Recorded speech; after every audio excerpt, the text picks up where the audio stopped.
In episode 3 of this series of videos, I'm talking about renting and buying property in Lanzarote and in particular in Playa Blanca, and why we chose to live in Playa Blanca.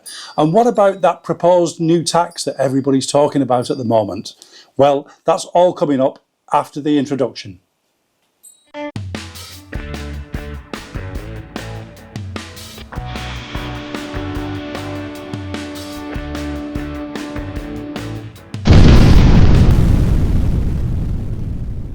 Hi and welcome back to the channel, and welcome back to this little series on moving to and living in Spain, and in particular living in Lanzarote. And today's program I'm going to talk about renting and buying properties, particularly in the area where we are in Playa Blanca in Lanzarote.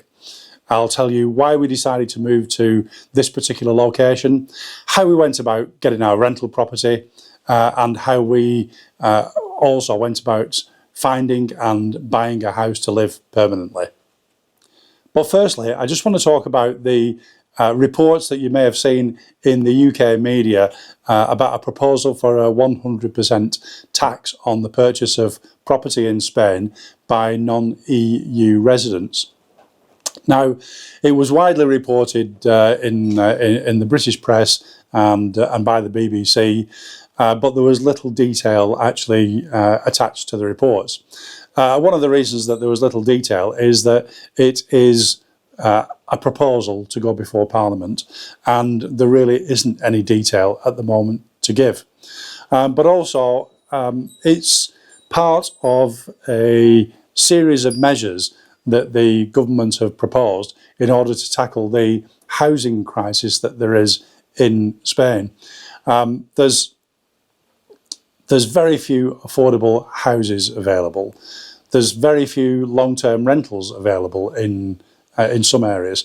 I mean, I have to say, in Playa Blanca in particular, I looked yesterday on the website, on one of the search engines, and it came up with 4 long-term residents, 4 long-term properties in the whole of Playa Blanca, whereas there are hundreds, if not thousands, of tourist rental properties in Playa Blanca.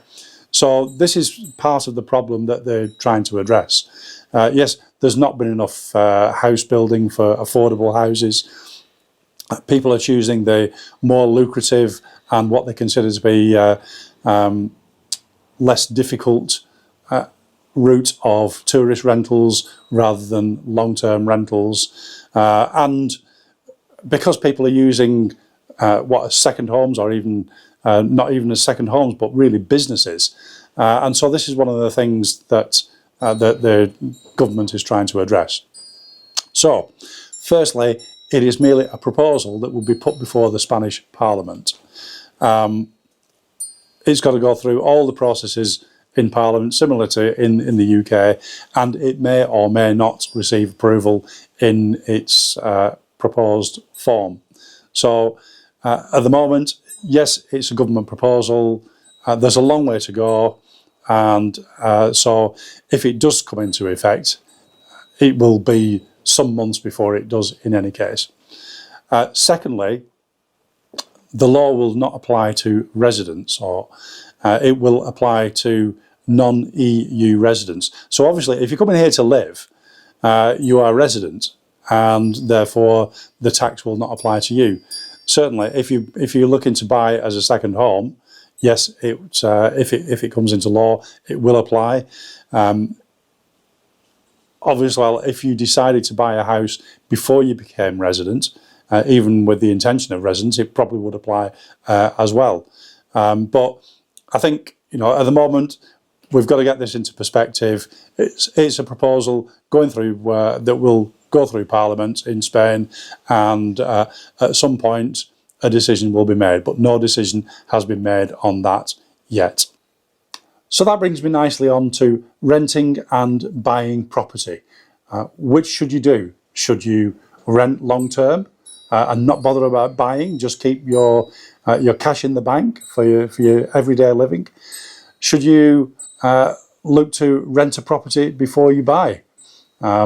It's always a good idea, particularly if you don't know the area, to find somewhere to rent and just see if it actually suits you. Before you put all your money into buying a property, you may even find that you don't like living in Spain, and after 6 months you think, it isn't for me. So long-term rental is, I'm going to say long-term rental, obviously a lot of them start with 6 months. So certainly renting a property is a good idea to start with, if you can get one. We were fortunate. As I mentioned in my first video, I think, when we arrived here and we were staying in our temporary accommodation that we'd booked for a month, we viewed a property to rent that very same afternoon. I think we'd arrived here about lunchtime, and we'd arranged to view this property at 3 o'clock in the afternoon. And actually, it's a house that is just up here on the same development where we currently live. And it was, as I said, we had a couple to choose from. There weren't that many available, but we had a couple to choose from. There was one over by the marina, lovely development, and I very much like the houses, but it wasn't exactly what we wanted. But it was a short-term rental, so it would have suited our purposes.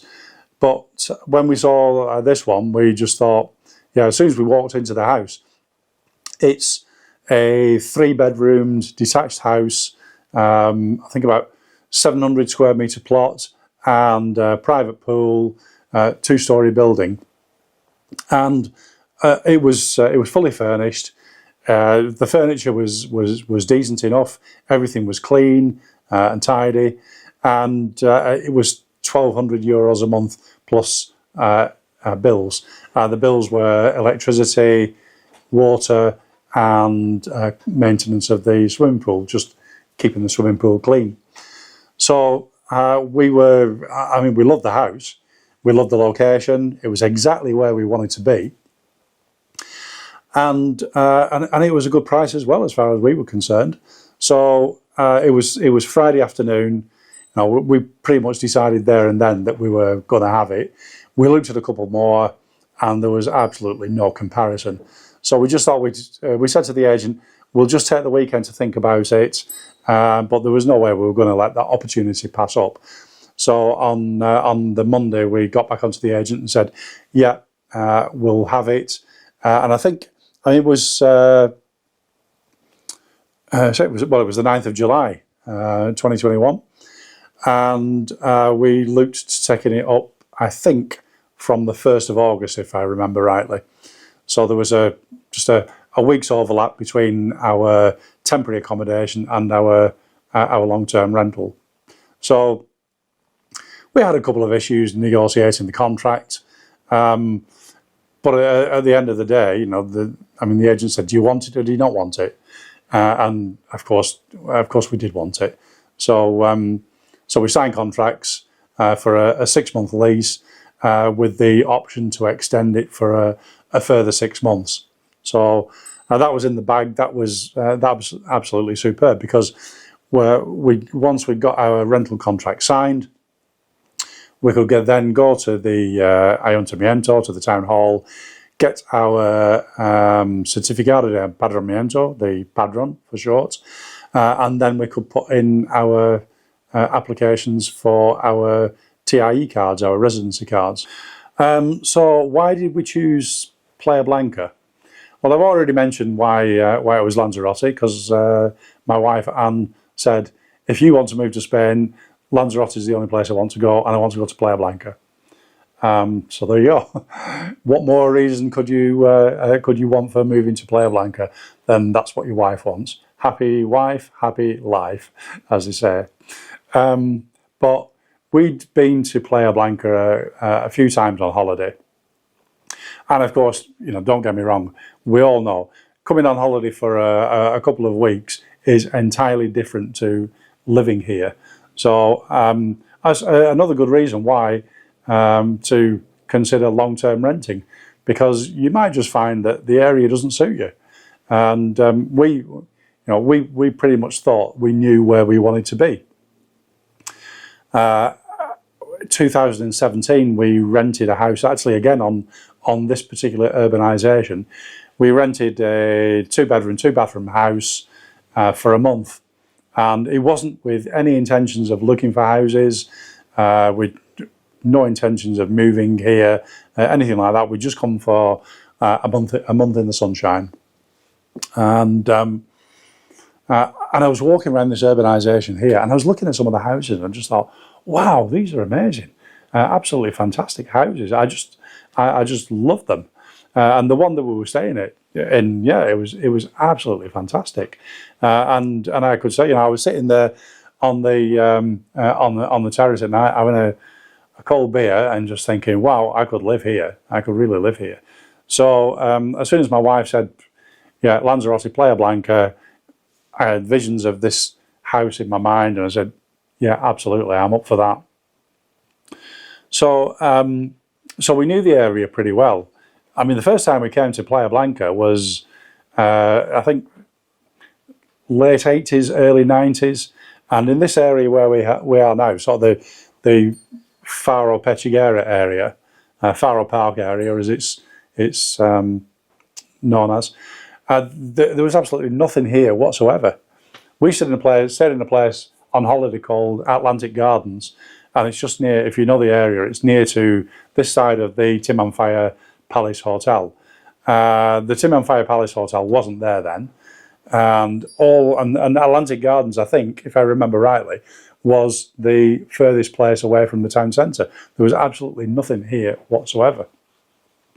So that's like 20, 25 years ago, something like that. So all this area has developed over the last quarter of a century. So when we came here in 2017, and we had a good look round here, and you've got shops, bars, restaurants, bus service, all on your doorstep, and the sea, of course, like 500 metres away from where we are. So we lived in a rural area in the UK for 12 years. And whilst it was fantastic, I mean, we weren't that far away from civilization, but with no neighbours. Everywhere you went, you had to you go by car. Yeah, you could walk down. There were public footpaths where you could walk down to the river, so so that was an advantage. But as I said, everywhere you went, you had to go by car. Nearest supermarket was 8 miles away, or 12 miles in the opposite direction, in the two towns that were sort of either side of where we used to live. The bus service was pretty poor. Hourly service and 2-hourly services sometimes, and stopped at about 7 o'clock in the evening.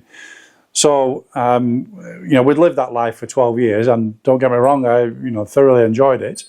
But we decided that, as much as I would have liked to have preferred to live in maybe one of the smaller villages in the north of the island that is a little less touristy, we decided that probably it would suit us better to move to an area of Playa Blanca where you got all the services close to by, and you weren't reliant on the car. You could walk to places, or get taxis, or get the local bus. So that's why we chose this area. So having got our rental property for 6 months and moved in, we set about looking for a house. Of course, before we even came here, and while we were in our holiday let, we were constantly online looking for properties to buy. And I think probably the first week that we were here, we viewed a few properties. We'd really narrowed our search down. We were open to other areas, but we'd really narrowed our search down to this area, this Faro Park area. Now there's quite a few different urbanisations in this area. We're on Carabella. There's La Goleta, which is next door to us. Shangri-La Park, which is behind. A new development, or newer development, should I say, Los Alicios, which is further up towards the mountain. And then over this side here, we've got Faro Park 1, 2, 3, 4 and 5, Faro Pechiguera, there's Zafira and Amber.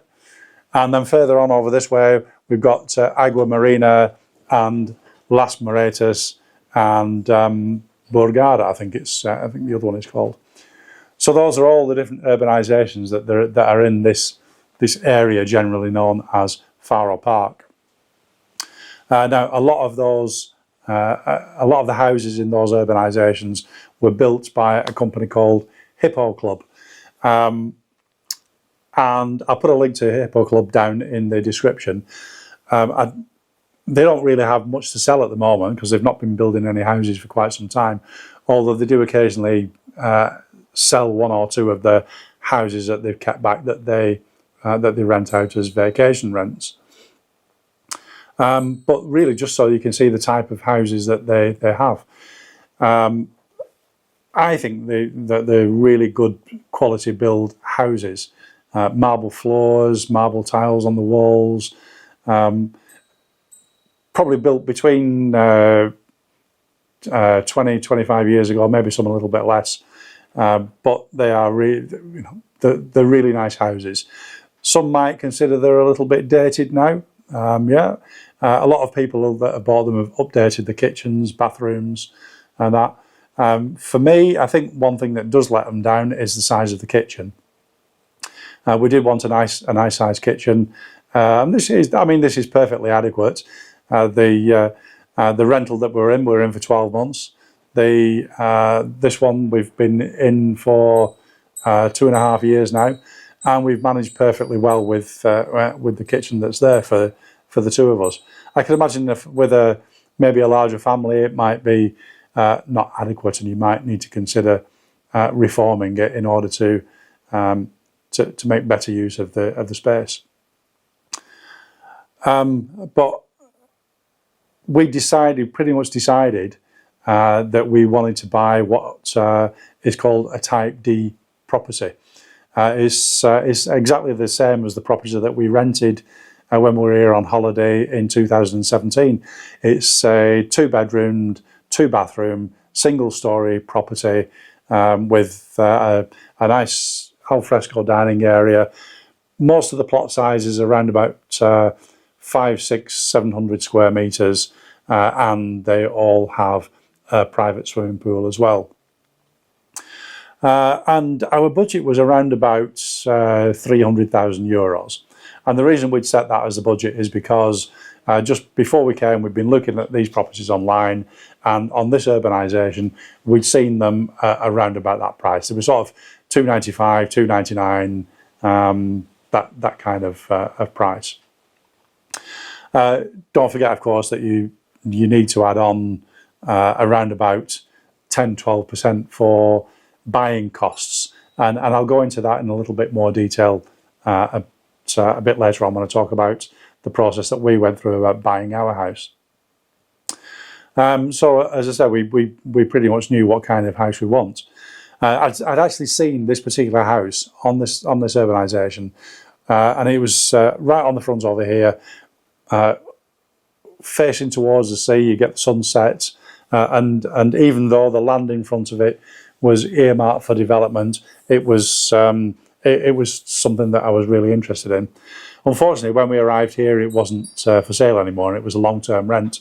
I did manage to contact the owner and asked him if he was still considering selling it, but no, he changed his mind. He's got a long-term rent and he wasn't selling. So we looked at quite a number of houses on Faro Park 1 and 2, Faro Park 3, on Carabela, on Los Alicios, and on Goleta. Looked at one on Agua Marina, which I really liked. 3-bedroom house like this. And I thought at the time it was a pretty good price, and we could have negotiated it down a little bit, I know that. But Anne just didn't like it. She didn't feel the vibe, and if you don't feel it, well, you don't feel it. So, and she keeps saying now, I've no regrets about not buying that house. So, so we passed that one up. A few more houses, we put offers in on other houses, very close to the asking prices, and people would just say, no, we want the asking price. So we were only prepared to pay what we felt the houses were worth, and so we missed out on quite a few houses. But absolutely no regrets, because this house that we got eventually, we absolutely loved it. I shouldn't use the past tense. We absolutely love it. We do. Again, we blew the budget, but we love the house. It's got a 1,100 square metre plot, 3-bedroom, two bathrooms, 2-storey building, private swimming pool, private gardens, all the walls built up around, so it's privacy. It was fully furnished, but all the furniture was old. We pretty much got rid of all the furniture that was in, and we've bit by bit replaced it and reformed it a bit. We still need to do the kitchen. I did say it was my priority, but it's probably the last thing that we're going to do. Yeah, that's probably on the agenda for this year. One thing I'll just talk about the reasons that we rejected some of the houses that we'd seen. And there were a couple of sort of legal issues, really. We looked at one particular house and we had an offer accepted on it. And it was a little bit more than we wanted to pay. But they'd added a 3rd bedroom to the house. So we thought it was worth paying a little bit extra. But when our lawyer came back to us, he said that the 3rd bedroom didn't have planning permission, and therefore it was what they call fuera de ordenación, basically out of order. And that may or may not have been an issue. He explained to us that it was a possibility that if we wanted to do anything to the house, we wouldn't get permission to do it because it was fuera de ordenación. It didn't mean that that the extra building could be pulled down because it was more than 4 years old, so the council couldn't actually do anything about it. But it may have implications for any alterations that we might have wanted to do to the property. The other thing I asked our lawyer is, well, would it be a problem when we came to resell it? And he simply said to me, well, you're asking the question of me, aren't you? So it's possible that somebody else would ask that question as well. Now, I think maybe we were being a little bit overcautious because the house has sold since then and not been considered to be a problem. So yeah, maybe we were being a little bit more overcautious about it. But obviously, that is a decision that you take. You get a good lawyer, they explain to you the facts, and then you make a decision based on those facts. The other reason we didn't pursue a couple of houses is that on one particular development, because of historical issues of corruption between the mayor and property developers, the licenses, the building licenses had been revoked. And again, these are just words that people say, but we'd no idea what it actually meant in terms of buying or selling the property. Again, our lawyer explained the situation to us. Lots of people buy and sell on that particular development without any issue whatsoever. So I'm not trying to frighten anybody off by saying this, because if you do look to buy a property on that, your lawyer will tell you exactly what the situation is. But it's things like this that you need to be aware of. I've seen lots of houses that were actually built as 2-bedroom houses with a garage, and I think really it was the garage was always intended to be turned into a 3rd bedroom. Lots of people have turned it into a 3rd bedroom. Again, no planning permission. So what are effectively 2-bedroom houses on paper are being advertised for sale as 3-bedroom houses without the relevant permission. Again, that may or may not be an issue. Your lawyer will explain to you the facts, and then it's your money. You have to make a decision as to whether you will purchase that or not. But as I said, these are things that you need to be aware of when you're looking at houses. And ask the question of the agents when you're looking. I mean, we spoke to a number of agents. I found that every agent that we dealt with here, and we went to a lot of agents, they were extremely frank, open, honest with us. They told us exactly what they knew about the properties and about the areas. So I didn't feel in any way that anybody was trying to do us over or try to sell us a property that that either didn't meet with our demands or might cause us problem at some time in the future.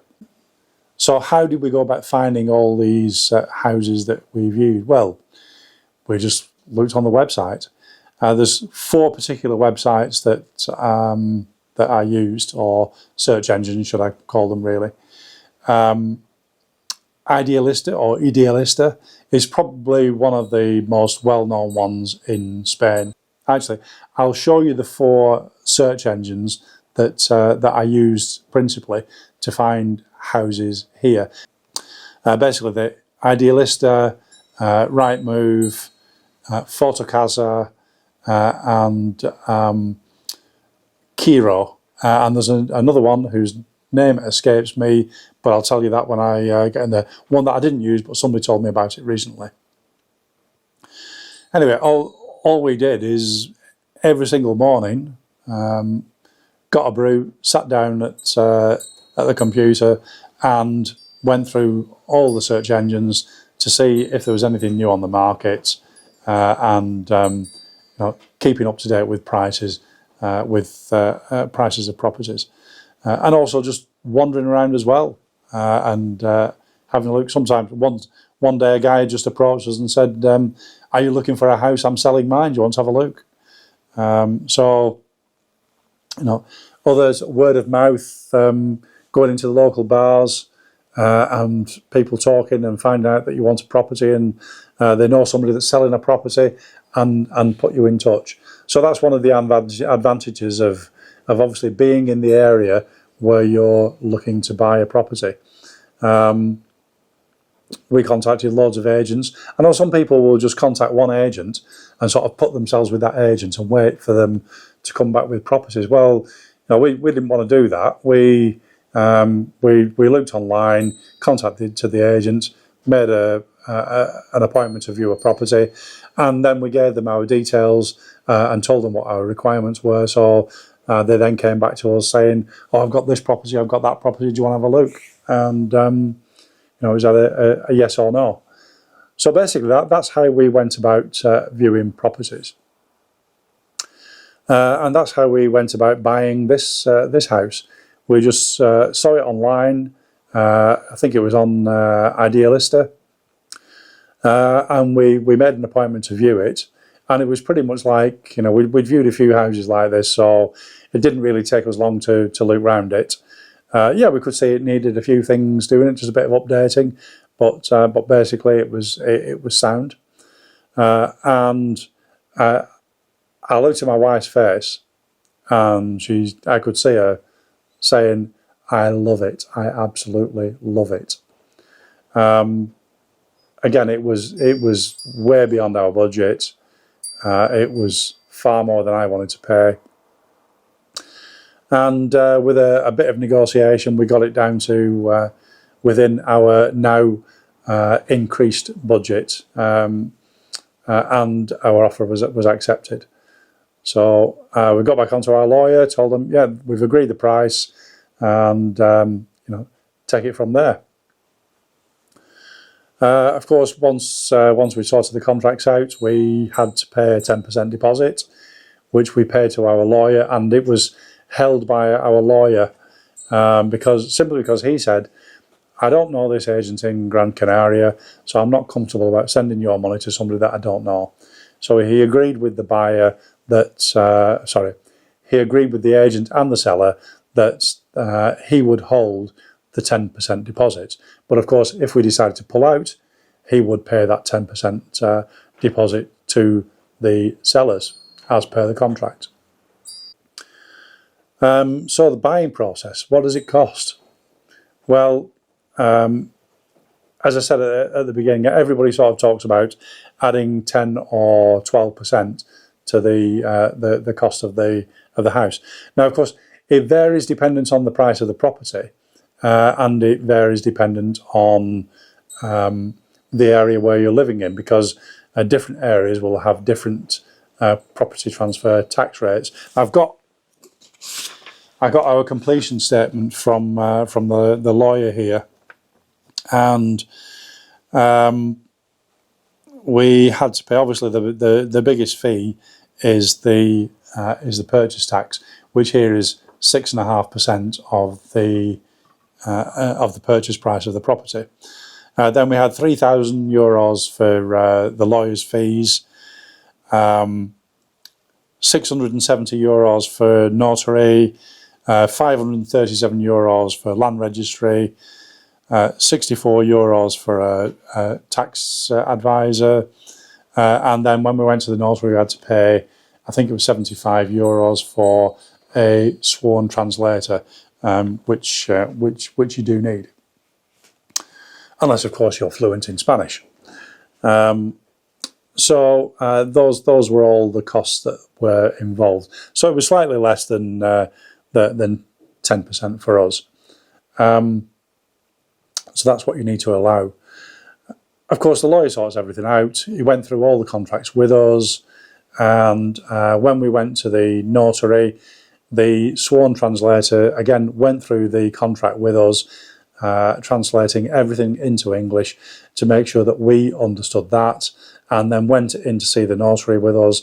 The sellers were there, and they signed the documents, we signed the documents, and that was it. The deeds went off to be registered at the land registry, and 3-4 months later we got the deeds back from our lawyer. One final thing, and this is really important, we can all get carried away, particularly if you're only here for a short period of time and looking at buying a property. But please get professional advice. Get yourself a lawyer who can advise you on the whole process, and don't sign anything, and don't hand over any money unless you know exactly what you're signing for and what you're paying for. But take professional advice before you do. So there you have it. That's how we went through the process of renting and buying a house in Playa Blanca. So I hope you found it useful. I know it's a little bit long-winded. I do tend to go on. I apologise, but I hope what I've said is useful to people. Please give us a like if you enjoyed it. Consider subscribing if you've not already subscribed, so you don't miss anything in the future. And do look out for the next video in this series on moving to Spain, and in particular moving to Lanzarote. Thanks very much for watching again, and nos vemos pronto.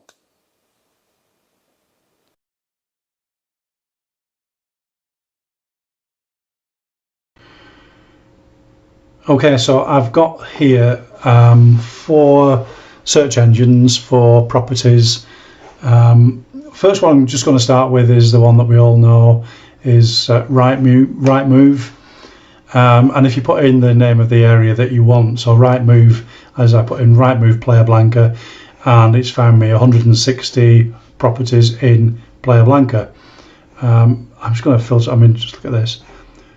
2.3 million just down by the road from us, just in front of Montaña Roja. Wow. So let's filter the price down to say 600,000. Minimum price. Well, there won't be many under 200,000, I wouldn't think. So I've got so 100 results of properties in Playa Blanca between 200,000 and 600,000. It's on pounds. I'm just going to change that to euros. Euros. Right, in euros. So obviously you're probably mostly familiar with Rightmove. Let's see, plenty of houses here. Here's one similar to ours. Don't know where this one is.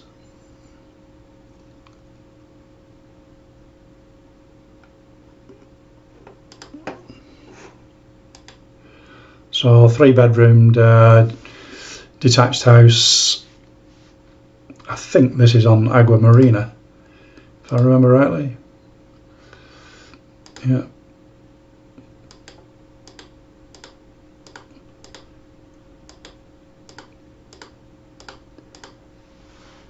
Yeah, very nice property.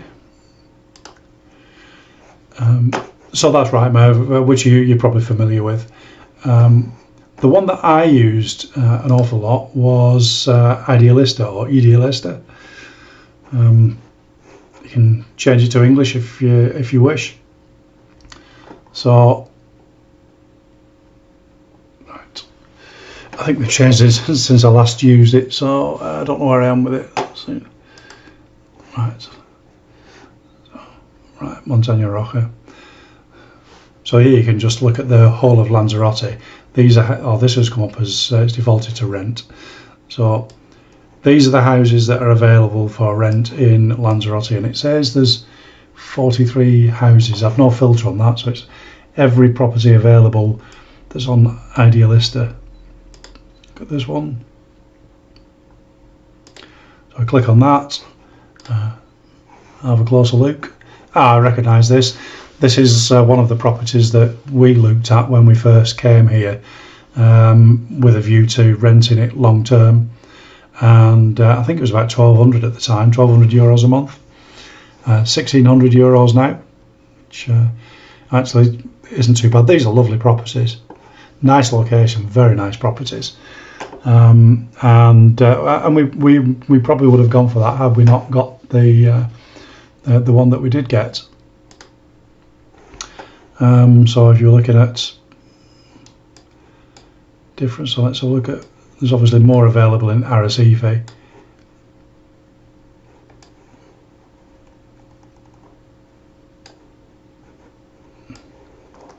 So if you look around Puerto del Carmen area, see very few for it. Look at that, a big area like that, and there's not very many for long-term rent. So something like this. A 1-bedroom flat, there's no photos of that, 1-bedroom flat, 995 euros a month. Another 1-bed flat, 1490 a month. 1490, wow.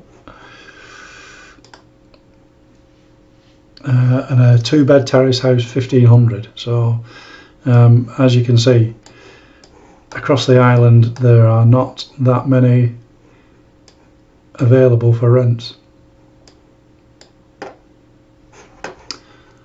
So if we look at property buying, and it's the same principle. There's the maps come up, you can zoom in to the area that you're interested in. So look at our area around Montaña Roja area. Two things I've found with, I don't know if it's just with Idealista or with others as well, but what two things that I've found is one, that you'll find properties, it says it's here on the map, but when you look at it, it's actually not there. It's maybe the map isn't that accurate. It's in that general area.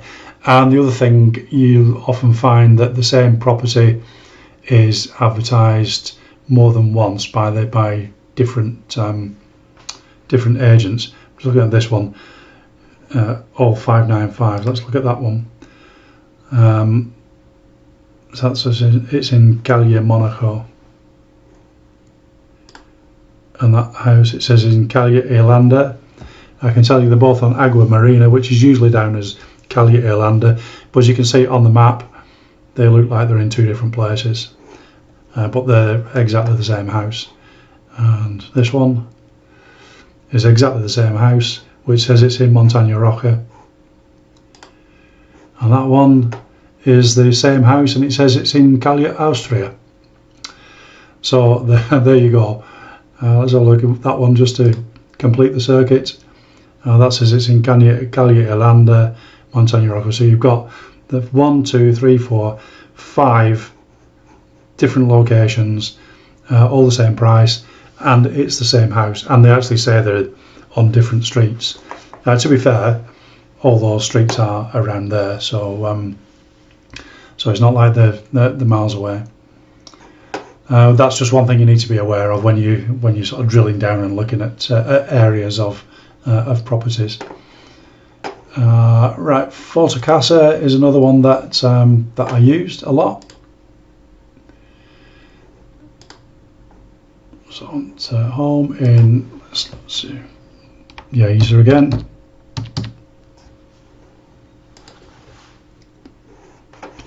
And again, it'll bring up a map view, but you can expand it beyond the map if you want.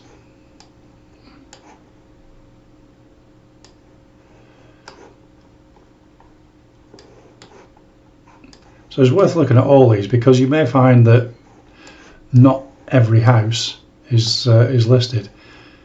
Now, when we saw the map on Idealista, there were loads of properties around here. There we are. There's our €595,000 house again, which shows it almost by the main road that comes from the town, but it's not. It's around here. This is where it is. So that's another good one,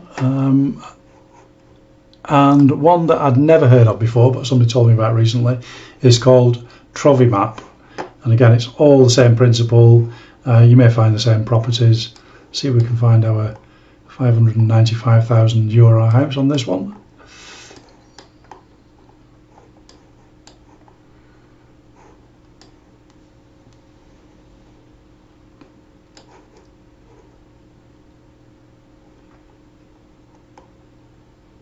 That'll be somewhere around here, so let's have a look. Not that one. Not that one.